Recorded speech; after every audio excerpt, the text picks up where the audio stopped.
Now that Pope Francis has completed his mission to the United States, it is time for a little bit of reflection as to what happened during that visit. When we discussed what was going to happen, I think we summed up more or less what he was going to do. There was one or two surprises, but generally speaking, it was a masterpiece of media and social performance. When Pope Francis arrived in his airplane and it landed, and he was greeted by the President and the Vice President of the United States of America and his family, there was a reception such as had never been afforded any foreign dignitary in the history of the United States. The aircraft with which he landed and all subsequent aircraft received the code Shepherd 1. And then the symbolic meaning of his visit. The pomp and ceremony surrounding his visit alone speaks of the high esteem in which the world holds this pontiff. One of his first acts on his American tour was the canonization of the Spanish saint, Junipero Serra. Now this in itself speaks books, volumes of what was the agenda of the papacy. This Spanish saint was part of the Spanish Californian mission, and he was at one stage an inquisitor. He was part of the Inquisition, and he ruled with ruthlessness.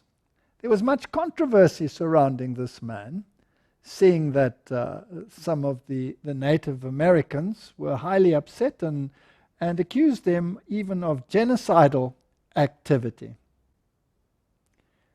The Pope used this canonization to reflect on the Catholic mission in the United States.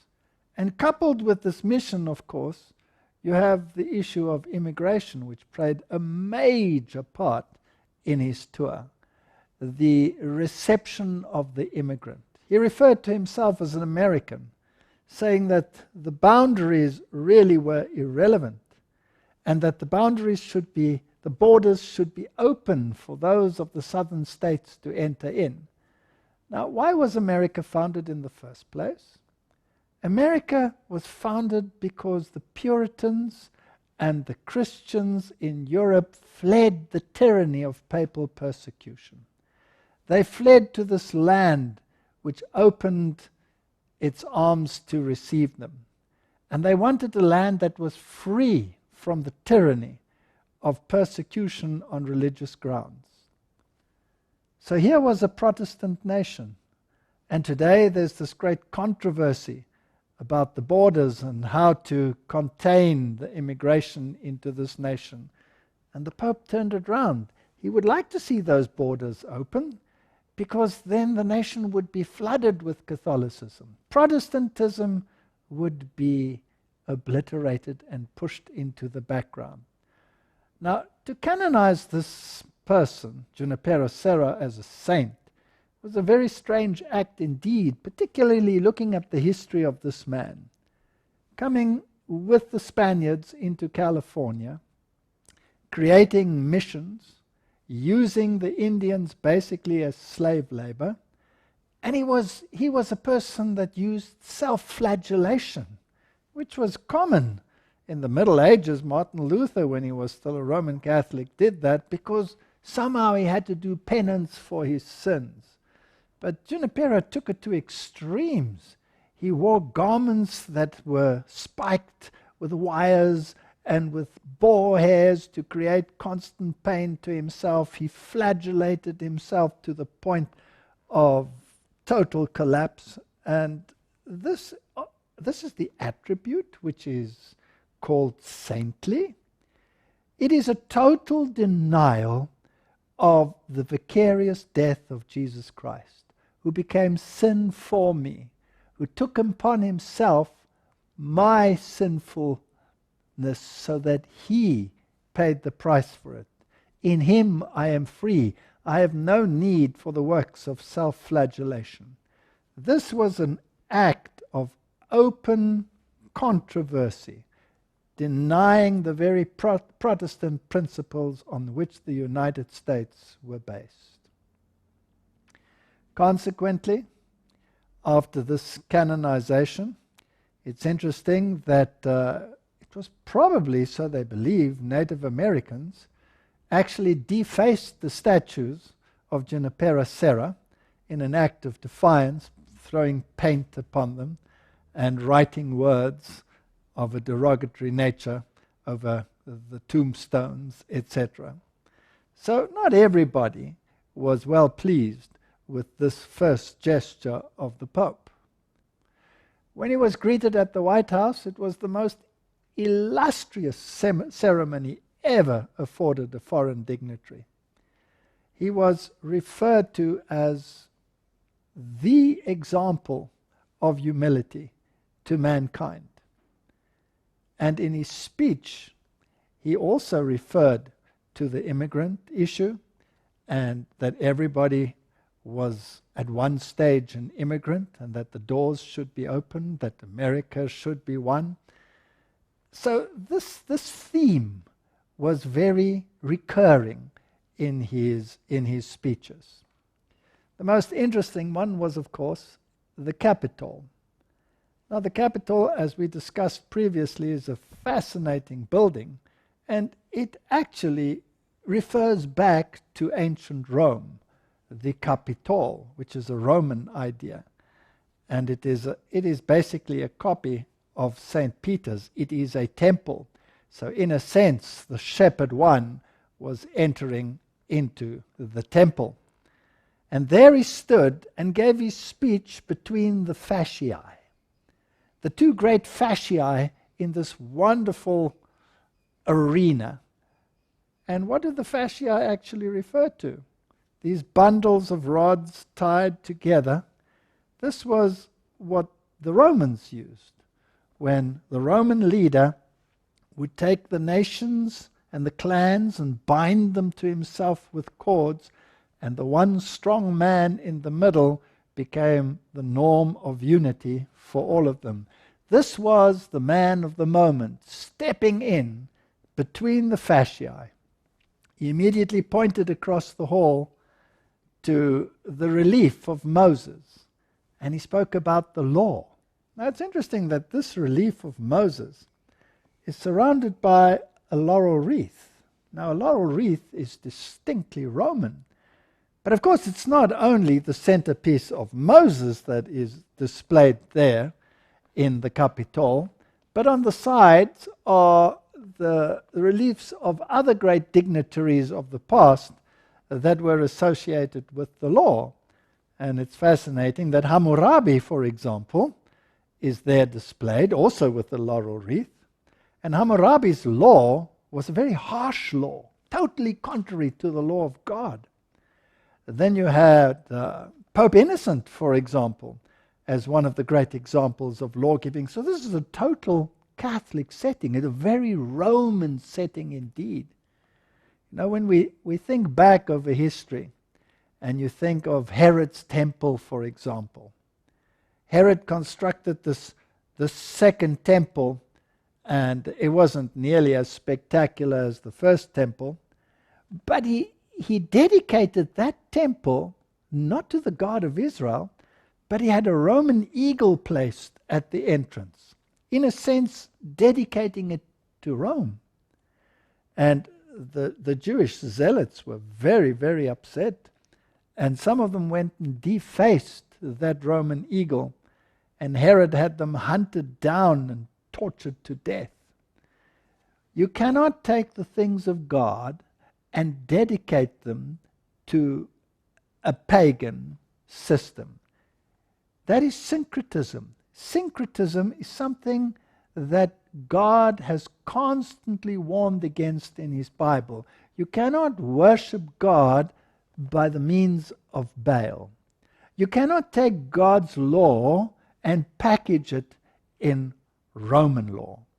So this statue, or this relief rather, of Moses that the Pope referred to, and the cameras of CNN swept over it, when you look at it there embodied in its Roman system, it actually tells us literally that this law of Moses is packaged in the legal system of Rome. And if we understand that Rome changed the law of God and gave its own flavor to the law of God, then this becomes even more apparent. And here was the first citizen of the world, the re-embodiment of Osiris, the great god, because as we mentioned before, the Pope had seated himself just prior to this event on the great white throne between the cherubim, showing that he is God. And his morality was to become the morality of the world. He referred to climate change. And of course he was rather clever. He used the great historic figures of the United States to bring across his points. He used Abraham Lincoln to argue against any form of polarization. He used Thomas Merton to argue that there should be peace amongst religions, and that any form of fundamentalism is a danger to faith, and that no religion is immune from fundamentalism. Fundamentalism was a major portion of this way of thinking. And what is fundamentalism? According to the dictionary, fundamentalism is a form of Protestantism that takes the Bible literally, that believes in a literal creation, that believes in a resurrection, that believes in a virgin birth, that believes in the second coming. In other words, if you take your Bible literally, then you are a fundamentalist. And according to the Vatican, fundamentalism is a major problem in the world today and needs to be curtailed. Dorothy Day was the great example of social justice. All the Catholic doctrines espoused in the individuals that he mentioned. Martin Luther King, the foreigner, the disenfranchised, how to accept them. It was brilliantly done and very convincing. But the deep undertones of Catholic social justice were very, very apparent. And if we understand Roman Catholic social justice, then we will know that it is based not on the capitalistic idea of social justice, but on the Thomas Aquinas idea, that basically you possess nothing and Rome is the one that determines the distribution and the equity of all goods and property. The Roman Catholic view on the right to life and abortion, these were all issues that were highlighted by the Pope. It's interesting that some of the members of the House of the Republican Party had actually boycotted this meeting. It's fascinating to me what the Jesuit commentator on CNN had to say about it, because the people who boycotted it, or the person who boycotted it, was actually Jesuit trained. And when this was pointed out, the Jesuit on CNN said, well, Jesuits are known to be on both sides of the question, part of the Hegelian dialectic. It's interesting, when I look at the undercurrent and the subliminal messages that were in this trip, then they speak actually more than the words that were actually spoken. Isn't it interesting that he should highlight the immigration question while some of the Republican candidates were speaking so strongly against it, about borders and walls and gates? He was opening up the world. Here was this new global village where everybody felt welcome and everybody was one. One wonders whether some of the pre-speeches were choreographed in order to emphasize the contrast to Pope Francis. Some of the other subliminal little issues that I find interesting is the way in which he traveled. which the media picked up as humility. For example, he traveled in his little Fiat next to these great Suburbans that were driving in front and behind him. And they pointed this out frequently as a sign of humility. But these vehicles were chosen very carefully, and they were chosen by the Vatican itself.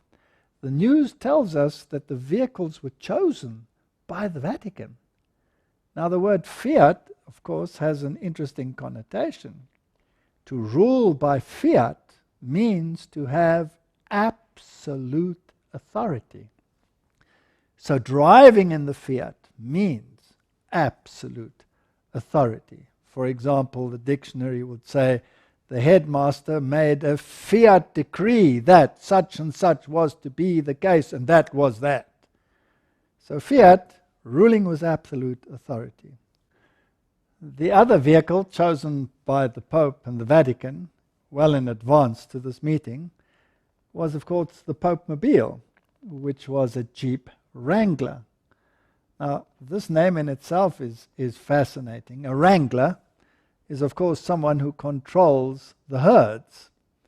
And Jeep also is interesting because it comes from Eugene the Jeep, which is the creature that we find in the Popeye cartoons. But this was a very interesting creature because he was a mythological creature almost.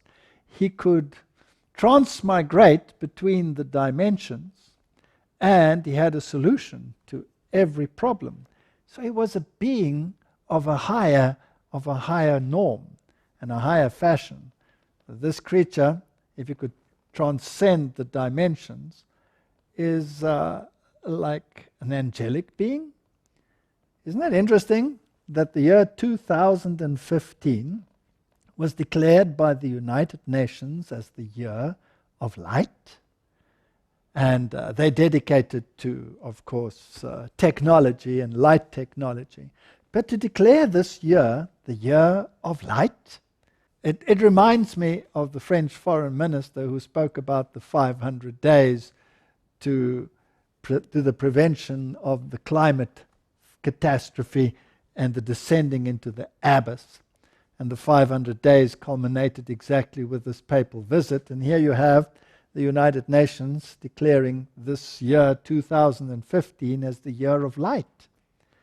Now, the Latin for that is anno lucis.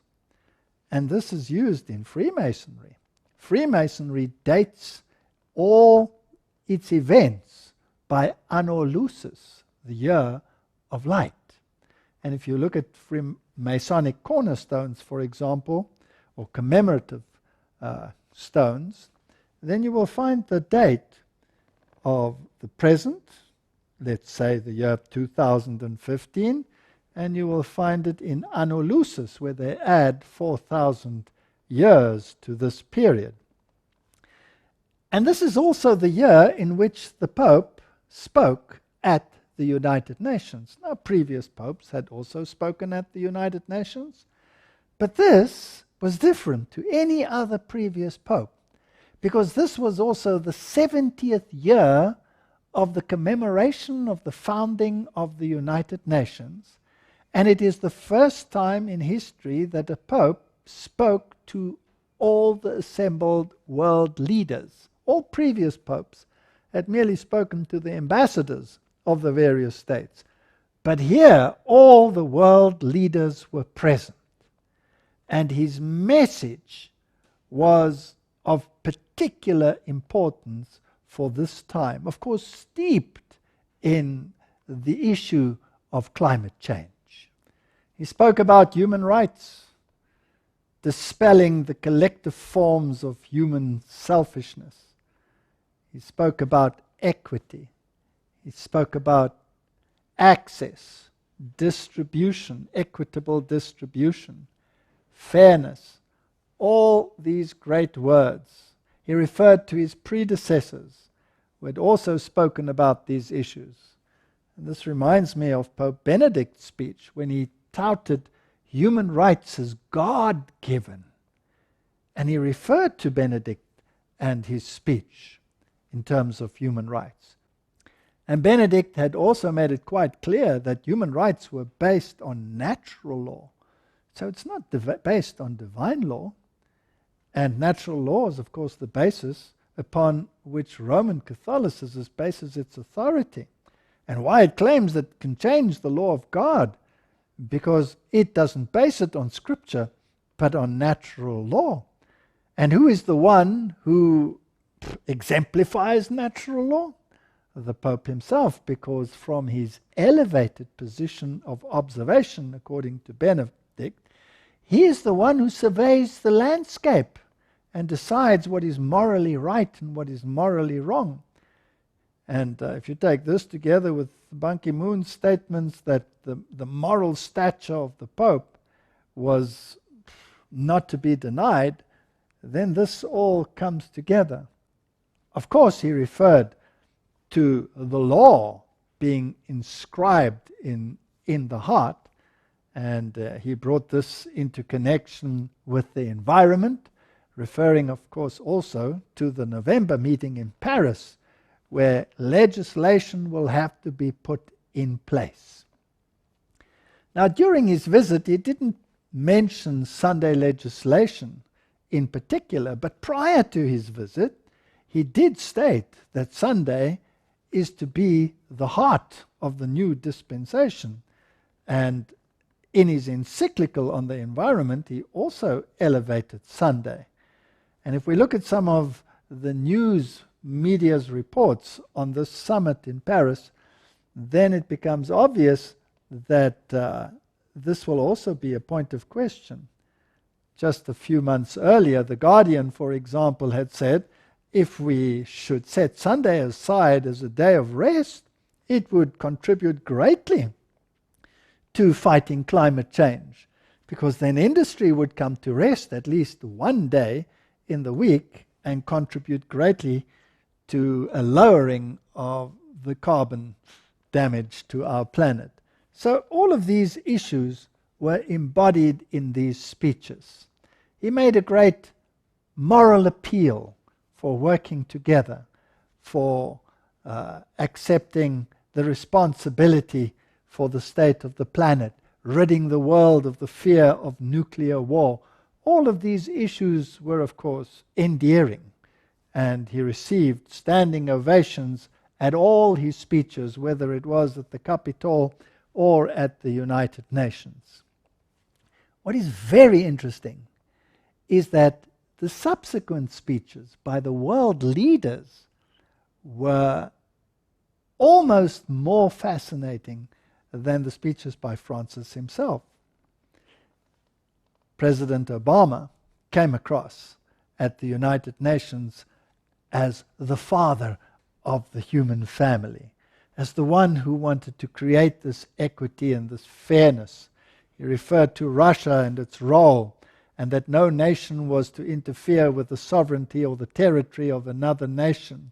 He referred to the Iran deal as creating peace, that he had no intention of taking someone's territory or having any economic interests whatsoever, but that the United States was there to ensure this fairness and this democracy and this equity. He was like a father figure, a brilliant speech. But he referred to Pope Francis, and he also spoke about religious extremism, that it should be curtailed at all costs. Obama, after castigating religious sectarianism, said they needed a stronger United Nations, and he referred to the 50 nations that would come together to create a greater military capacity in the United Nations to oversee peacekeeping missions in the world, with many, many boots on the ground, a strong military component to the United Nations. So here was one speaking as the leader of the human family. King Abdullah of Jordan also made some very interesting statements. He said, religious extremism must not have access to the media in any form. And he said the war is between religious moderates and extremists of all faiths. Basically, he was referring to hate speech and creating religious turmoil in the world. A very strong speech indeed. Religious polarization has to be curtailed. And as Pierre Teilhard de Chardin, the Jesuit, who was the father, as it were, of the philosophy of the United Nations, had said, the only way forward is all together. And we need to focus on a Messiah that satisfies them all. So an extreme view would be, of course, to say that Jesus is the only way to salvation. That would be an extreme view that would exclude other religious sects and other religious systems. If you want to stick to the faith that there is salvation in no other name than that of Jesus Christ, then you will be branded as a fundamentalist. I believe the world is moving in that direction. And I'd be interested to know what kind of legislation will come out of the Paris meeting, when all the nations will have to commit to certain issues. But whether it happens there or whether it happens later is irrelevant. I believe we are on a course that cannot be reversed any longer, where there will be a confrontation between those that say, all together, and those that say, come out and be separate, says the Lord, and I will receive you. Either Jesus is the only way to salvation on this planet, or he is not. And every single individual on this planet will have to make a choice. Either I accept the morality and the law of God as the standard of righteousness, or I accept the law as modulated by Rome and changed by Rome as the standard. As for me and my household, we have decided we will serve the Lord.